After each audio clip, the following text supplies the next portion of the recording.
Je sentais une présence que je n'avais jamais sentie auparavant et je ne comprenais pas c'était quoi. Je n'avais aucune idée c'était quoi. C'était vraiment puissant, c'était vraiment puissant. J'étais là en train d'adorer et puis du coup comme ça Dieu m'a visité. Lorsque nous sommes allés voir le médecin pour l'opération, le médecin nous disait que non, madame, qu'est-ce qui ne va pas? Il y a quelque chose qui vient de se passer. Maintenant tu es enceinte. Amen. Le ministère Femmes Affranchies a été fondé à Toronto, au Canada, par le pasteur Béatrice, l'épouse du révérend Dr Jacques Maluma. La force de ce ministère est l'intimité avec le Saint-Esprit, le cœur à cœur avec le Saint-Esprit qui attire la présence de Dieu pour délivrer des vies, guérir les malades et restaurer tout ce que l'ennemi avait détruit.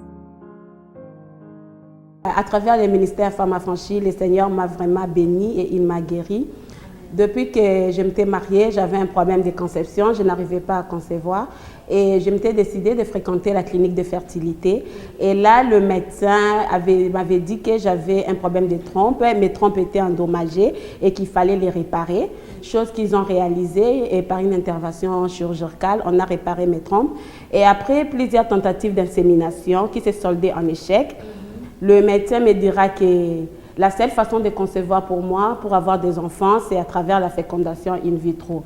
Chose que nous avons acceptée avec mon mari et nous avons accepté et nous avons dépensé plus de 10 000 $ pour cette intervention. Et malheureusement, la fécondation in vitro aussi s'est soldée en échec. Et après ça, l'homme de Dieu m'avait dit d'arrêter tous les traitements, d'arrêter tous les médicaments et de tourner. Pasteur Jacques Maluma, effectivement, m'en a dit. Alors, il m'a dit d'arrêter tout et de tourner mon regard vers le Seigneur. Chose que j'ai faite et j'ai suivi ses instructions. Et dans les jeûnes et prières, et après une année, le Seigneur m'a béni. Il m'a guéri de la stérilité et j'ai conçu. J'ai accouché mon bébé le premier en 2012. Il répond au nom de Samuel et il a 3 ans maintenant. Et après ça encore, le Seigneur avait donné les messages à la servante de Dieu, le pasteur Béatrice, lui disant qu'il va me bénir avec un deuxième bébé. Et quand la servante de Dieu m'a donné ces messages-là, je l'ai avalé et j'ai commencé à orienter mes prières en fonction de cette promesse. Et après une année encore, le Seigneur m'a béni avec un deuxième bébé qui a maintenant 9 mois.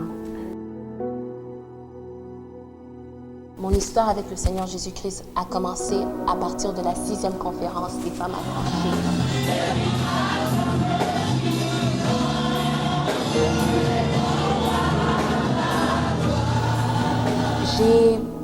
Donc lorsque la 6e conférence des femmes affranchies, je me rappelle, c'était ma graduation du secondaire le jeudi et le vendredi la conférence commençait. Il y avait la conférence le vendredi, le samedi et le dimanche. Et le lundi qui suivait à 8h du matin, j'avais un rendez-vous à l'école pour déterminer si j'allais commencer ma première année de l'université ou non. Le problème était que je n'avais pas mes papiers d'immigration. Donc, au fait, j'avais fait mon application à l'université par la foi.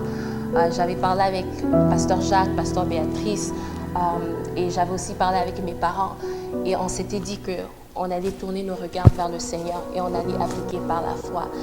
Et à la 6e conférence des femmes affranchies, je me rappelle, c'était la première fois que j'avais chanté le chant Nous aidons.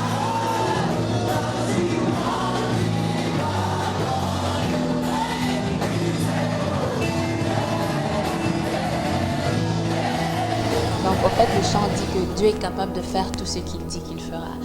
Et à cette conférence, à chaque fois que je devais chanter cette chanson, je pleurais parce que c'était ma prière personnelle. En fait, je disais au Seigneur, je disais à l'Éternel, j'ai tout fait. J'ai cherché la solution auprès des hommes. J'ai cherché la solution auprès des conseillers. Je suis partie voir des avocats. J'ai tout fait ce qu'il y avait à faire, mais ça n'a pas marché. Et si toi, tu ne fais pas quelque chose dans ma vie, il n'y a rien qui peut être fait. il n'y a rien. Donc, mon espérance, au fait, cette conférence, je dépendais de cette conférence, je dépendais de la manifestation du Saint-Esprit à cette conférence. Et je me rappelle, j'avais pleuré. J'ai jamais pleuré comme j'avais pleuré à cette conférence. Mais j'avais dit au Seigneur, Seigneur, je te fais confiance. Tu lui dis dans ta parole, mettez-moi à l'épreuve. Et je lui ai dit que je vais lui mettre à l'épreuve. Donc j'ai fait le service. Et je me rappelle le dimanche, lorsque j'étais rentrée à la maison, après le dernier service, le service de clôture, j'étais rentrée à la maison et j'ai vérifié mon email. Et la direction de l'université m'avait envoyé un email me disant que je devais venir à l'école le lundi et on allait déterminer si j'allais commencer mon année universitaire ou non. Et lorsque j'ai fermé mon email, j'ai dit, Seigneur, je sais que tu étais présent à cette conférence. Je sais que tu n'abandonnes jamais tes enfants. Et je sais que ce que j'ai vécu à cette conférence, ce n'est pas quelque chose qu'un homme peut me donner. Mais c'est parce que toi-même, tu t'es manifesté. Donc, je suis partie à l'école le lundi et j'ai parlé avec les responsables de l'école et ils m'ont accepté. Et j'ai commencé mon année universitaire par la foi et par la grâce de Dieu. Merci Winnie, nous témoignons parce qu'il est vivant. Amen. S'il fait quelque chose, nous sommes obligés. Ça, c'est une obligation. Moi, personnellement, j'ai dit que c'est une obligation. Je dois être comme les lépreux. Après leur guérison, ils étaient revenus chez Jésus pour témoigner la gloire de Dieu. Amen. Moi, je suis témoignage vivante. Parce qu'avant la conférence, j'étais malade. Voilà. J'avais les fibromes parce que c'était au pluriel. Donc, fibrome. Ouais. So she had fibromes. C'était if you can trois, c'était understand grand, this. c'était large. On avait donné tous les noms. 3 3 fibromes, c'était grand, large. Et le médecin m'avait dit d'aller faire les échographies. Voilà. Ils m'ont envoyé des hôpitaux en hôpitaux. J'ai fait les échographies, ils ont vu ce qu'ils avaient vu, les fibromes. Voilà. Ils m'avaient dit que pour toi, tu ne pourras pas accoucher, concevoir. Donc, on va enlever et les fibromes et l'utérus. Parce Wow. que c'était tout autour de l'utérus. Hold on. 3 fibers. We're talking 3. Et on dit que you cannot have a child with that situation. Ouais. So they had to take away the uterus as well. Parce que bien sûr, parce que ici au Canada, on a le meilleur médecin. Parce qu'ils disent que non, selon l'échographie qu'ils avaient fait, ils ont vu que c'était grand, c'était large. C'était tout autour de l'utérus. Wow. Donc, pour avoir l'enfant, c'était vraiment impossible. Can you Mais hear notre this? Dieu, il est le Dieu de l'impossible. Amen. Mais Amen. après, lorsque je vis, qu'on m'avait annoncé qu'il y a la conférence, j'ai dit, ok, ça vraiment c'est mon temps. Il faut que j'aille à la conférence avec mes fardeaux. En quittant chez moi, j'avais dit à Dieu, Seigneur, me voici.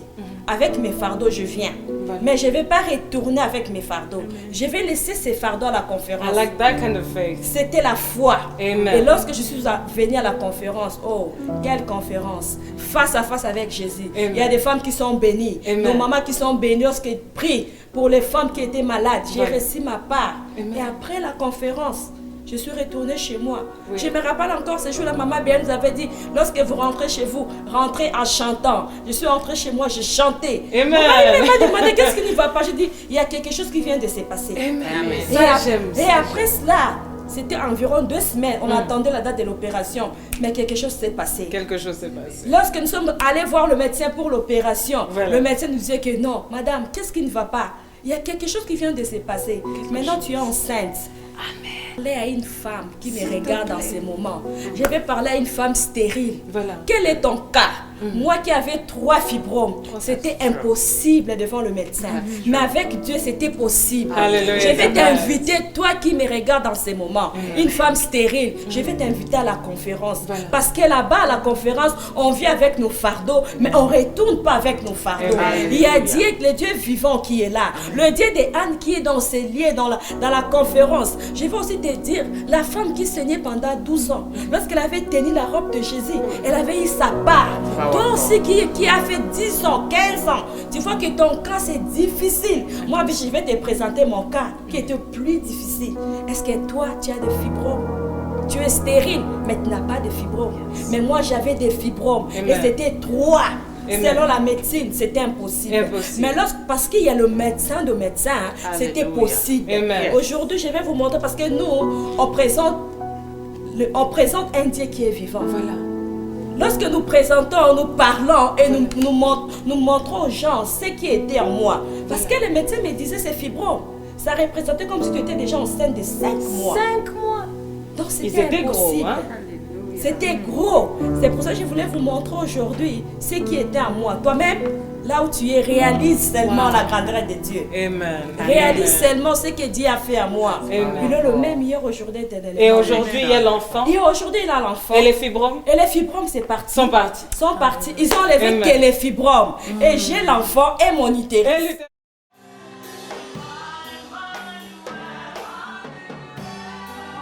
Et Et je me rappelle pour mon fils, le tout dernier, j'étais pendant la grossesse de mon fils, les docteurs disaient que l'enfant n'allait pas survivre parce que j'avais une boule dans mon tronc et c'était impossible que l'enfant puisse survivre.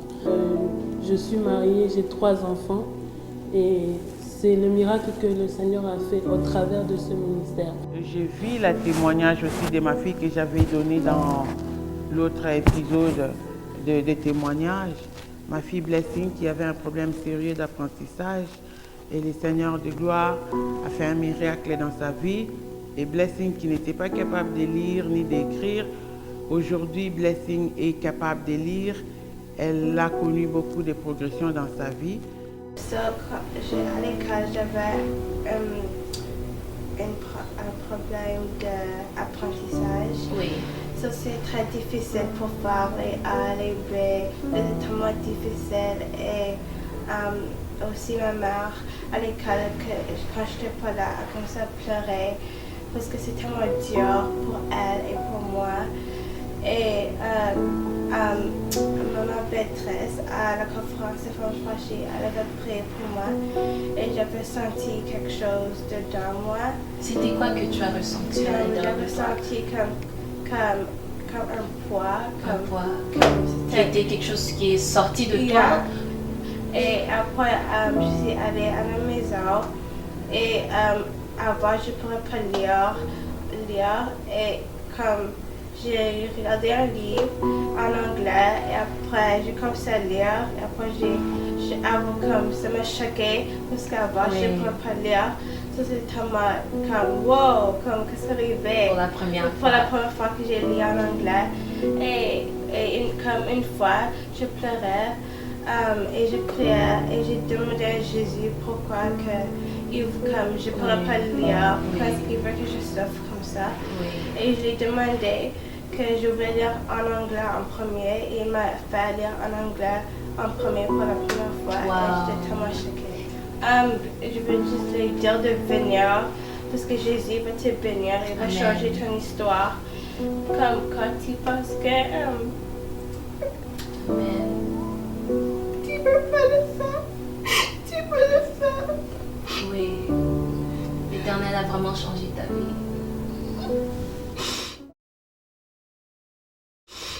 Ce ministère, aujourd'hui de renommée internationale, a trouvé naissance dans des retraites de prière de petits groupes de femmes chrétiennes. C'est dans mon église. Dans mon église, c'était dans la veillée de prière. Le pasteur Béatrice avait fait l'appel aux femmes qui veulent servir le Seigneur. Parmi ces femmes, j'avais senti au-dedans de moi que c'était le moment pour moi, pour m'engager à servir le Seigneur ensemble avec cette femme de Dieu. J'avais accepté cet appel du Seigneur et le pasteur, on était à 5 personnes et le pasteur Béatrice a prié pour nous. Quand elle a prié pour nous, par après on a commencé à prier avec elle. Elle a commencé à nous former. On a commencé à aller dans la retraite avec elle. Avec les prières que le pasteur Béatrice, parce qu'elle nous prenait à chaque fois dans des mini-retraites, des formations et des délivrances. Et là, j'ai reçu plusieurs délivrances dans ma vie et ma vie a commencé à monter. Et je n'étais plus la même personne qui était parce que quand j'étais venue, j'étais celle-là qui va s'asseoir sur le banc et attendre pour recevoir. Mais après, j'étais devenue celle-là qui va écouter et qui va aider aussi les autres. La mission du ministère Femmes Affranchies est d'annoncer l'évangile de Jésus-Christ dans le monde. Le ministère Femmes Affranchies s'est engagé à aider la femme à restaurer sa relation avec le Saint-Esprit. tout en vivant dans la repentance et la sanctification jusqu'au retour du Seigneur Jésus-Christ. Je veux dire que moi, je suis une chrétienne de longue date. Oui. Mais ce que je vis avec l'Éternel depuis ma venue ici à Femmes Affranchies, donc depuis que j'ai participé à la dernière conférence, est tellement extraordinaire. Je veux dire que l'Éternel m'a emmené à partir de cette conférence, où est-ce qu'on parlait de la sanctification, à vraiment réaliser c'était quoi mon but en tant que chrétienne. Et aussi à rentrer dans un niveau de sanctification, comme on disait, c'est une conférence cœur à cœur. J'ai vraiment découvert c'était quoi l'importance d'être cœur à cœur avec Dieu. Vraiment d'avoir mon cœur collé au cœur de l'Éternel et ainsi connaître c'est quoi la pensée de l'Éternel. Ce qui doit normalement guider la vie de tout un chrétien. Et j'ai vraiment découvert cette dimension-là de communication, d'intimité avec l'Éternel, comme une épouse avec un époux. Donc rechercher l'intimité, comme aujourd'hui moi je suis une femme mariée, je sais ce que c'est l'intimité en couple. Donc avoir cette intimité-là avec Jésus-Christ, je ne l'avais pas. Et depuis Femmes Affranchies, le fait d'être dans la sanctification, le fait d'avoir abandonné tout ce qui était vraiment inutile, tout ce qui glorifiait mon corps, au lieu de glorifier l'âme, de mettre en avant, c'est ça, tous les désirs de la chair. À travers le ministère Femmes Affranchies, j'ai appris à nourrir mon intimité avec le Saint-Esprit. Et comme toute autre communion, la communion avec le Saint-Esprit, c'est une communion qui se nourrit. Et par la vie de prière, la vie de méditation, l'enseignement, le ministère Femmes Affranchies a ajouté encore un plus et cela m'a permis à m'attacher, à servir le Seigneur avec passion, à m'attacher dans les services et à continuer ma voie comme le Seigneur m'a appelé à cela. Donc ça nous permet de grandir dans ce que Dieu a déposé à nous. Ça permet que le dépôt que Dieu a déposé à nous puisse éclater. Je suis venue dans ces ministères parce que j'étais à la recherche de quelque chose. Dans mon cœur, il y avait un vide qui était là dans mon cœur. Et j'ai sillonné pas mal plusieurs églises pour trouver la solution à ces vides-là. Mais c'était toujours la même chose. Quand j'ai reçu l'invitation d'aller à cette conférence des Femmes Affranchies, je me suis dit pourquoi pas je vais donner la chance d'y aller. Alors je suis allée, on a prié, le pasteur Béatrice avait prêché pendant la conférence et c'est là où j'avais senti que le Saint-Esprit avait travaillé dans mon cœur. Et cette vide que je ressentais à moi à chaque fois, cette vide était partie. Et j'ai senti cette chaleur du Saint-Esprit. Il est un véhicule international de réveil parmi les femmes en annonçant les vertus de Dieu vivant et en proclamant le retour imminent du Seigneur Jésus-Christ. À ce moment-là, et puis l'homme de Dieu a prié pour moi, l'homme de Dieu a prophétisé pour moi que le Seigneur va commencer à m'utiliser puissamment. Et le Seigneur va commencer à me montrer des visions, des grandes choses. Et après cette prière, j'ai reçu la visitation de l'ange physiquement. I just started praying in tongues. J'ai vu l'ange devant moi. I saw an angel before me. Ça tremblait. I started shaking. L'ange me dit. The angel tells me. Moi je demandais qui es-tu? When I asked who are you? L'ange me dit. The angel told me. Je suis l'ange de l'Éternel. I am the angel of the Lord. Je répétais l'ange de l'Éternel. I repeated the angel of the Lord. Oui. He said yes. Vraiment, je veux dire, ça a été un nouveau départ pour moi en tant que chrétienne. Un nouveau départ en tant que faisant partie de l'épouse de Christ. Donc vraiment connaître cette intimité-là cœur à cœur. Et depuis cette conférence, l'Éternel ne m'a jamais autant parlé que dans les années passées. Donc c'est vraiment quelque chose d'extraordinaire que je vis avec le Seigneur. Il y avait tellement la présence de Dieu très intense. On priait et tout d'un coup, mes yeux étaient ouverts, j'étais en train de prier et puis directement, je sentis comme s'il y avait un vent qui m'avait frappé en fait. C'est comme si je sentis, c'était comme un vent, je ne sais pas vraiment comment l'expliquer, mais après ça, j'ai voyé beaucoup des anges dans la salle. Ce jour-là, j'ai eu à expérimenter quelque chose de nouveau et de particulier. Et puis, je me rappelle, Maman Béatrice, elle a prié pour moi, Pasteur Béatrice. Voilà. Elle a prié pour moi, elle m'a dit dans l'oreille, Dieu a ouvert tes oreilles. Là, c'était au mois de juillet. Et puis, rien ne s'est passé, mais on s'est retrouvés à Ottawa. À Ottawa, on a prié, la présence de Dieu était encore très forte. La semaine que je suis rentrée à Montréal, cette semaine-là, j'étais dans l'auto, j'ai commencé à sentir, pas sentir, mais à entendre comme des voix. Moi, je me disais, c'est moi qui réfléchis, c'est moi, pourquoi je pense à ça? Exactement. Mais je n'avais pas compris que c'était cette parole-là qui s'accomplissait. C'est qu'elle m'avait dit au mois de juillet. Au mois de juillet. Et ça s'accomplissait. Et il a fallu qu'un jour, en revenant de l'église à Montréal, j'étais avec une sœur qui était bébé spirituel dans l'auto. Voilà. Elle m'a dit, je sens la présence de Dieu dans l'auto. Je sens la présence de Dieu. Elle a commencé à me parler. C'est-à-dire, elle m'a parlé des choses que moi, je ressentais dans mon cœur, qui venaient dans ma tête, que moi, je pensais que je réfléchissais à ça. Voilà. Elle me dit, le Saint-Esprit me dit de te dire ça. La sœur m'a tout dit. C'est alors que j'ai compris qu'effectivement, ce n'était pas moi, c'était l'œuvre du Saint-Esprit en moi. J'ai commencé à...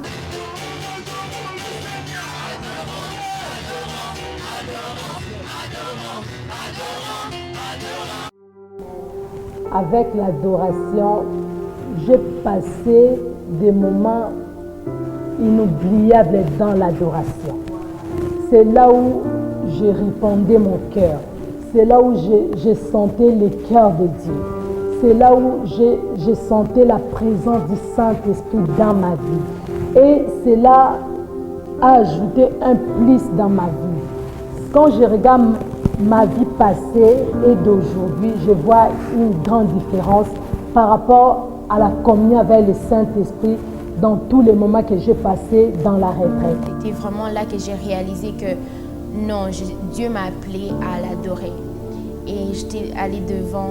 Et tout d'un coup, tu sais, quand le Saint-Esprit te touche, directement, tu réalises que tu n'es pas digne d'être là, mais c'est par sa grâce. Et tu réalises que c'est vraiment la grâce de Dieu. Depuis la première conférence jusqu'au 9e, le Seigneur Jésus-Christ n'a pas cessé d'utiliser ce ministère pour amener l'espoir dans le cœur de ses enfants. Il en sera de même pour la 10e conférence qui aura lieu du 27 au 29 juin 2014. Un rendez-vous à ne pas manquer. Pour moi, c'était la 7e conférence. Pour vous, ça pourrait être la 10e conférence. Ou, je ne sais pas, les autres, c'était la 3e conférence, la 9e conférence. Mais moi, pour moi, c'était la 7e conférence. Et pour vous, ça peut aussi être la 10e conférence. Viens, toi qui me regardes, viens à cette 10e conférence. Je peux t'assurer à 100% que le miracle que tu cherches est certain dans le nom puissant de notre Seigneur Jésus-Christ. Viens, le Saint-Esprit t'invite. Tu as rendez-vous avec le Saint-Esprit au mois de juin, du 27 au 28 au 29 juin. Viens. À toutes les femmes qui ont les mêmes problèmes, je vais leur dire ceci. Notre Dieu, il est le même hier, aujourd'hui, éternellement. Il ne change pas. Il est le Dieu de l'impossible et il est le Dieu des miracles. Le Dieu qui m'a guéri de la stérilité, il est aussi capable de guérir toute femme qui souffre de ces problèmes. Je les invite, on n'est pas là pour beaucoup parler, mais je les invite qu'elles viennent avec leur fardeau, avec leur soif. Et le Saint-Esprit va leur étancher leur soif. Et le Saint-Esprit, elles vont expérimenter la présence du Saint-Esprit et dire que oui, la personne du Saint-Esprit est Dieu et il est réel. Le Dieu que nous servons, c'est le Dieu des miracles. C'est pour ça que je vais seulement inviter toi qui me regardes. Amen. Toi qui es stérile, Amen. Toi qui trouves que ton cas c'est le cas le plus difficile. Je vais te dire ce soir, viens à la 8e conférence. Le ministère Femmes Affranchies vous invite à sa 10e méga conférence internationale qui aura lieu le 27, le 28 et le 29 juin 2014. Un événement où la présence et la puissance du Saint-Esprit sera présent pour amener le changement historique de ta vie. Si tu cherches la délivrance, si tu cherches le miracle, si tu cherches le changement, ce rendez-vous est ton rendez-vous. Et bien sûr, des temps de témoignage où nous célébrons la fidélité, la grandeur de notre Dieu. Ce rendez-vous est ton rendez-vous. Le 27, le 28 et le 29 juin à l'hôtel Sheraton à Toronto, au Canada. Nous espérons vous voir, bien-aimés de l'Éternel. Que le Seigneur vous bénisse. Shalom.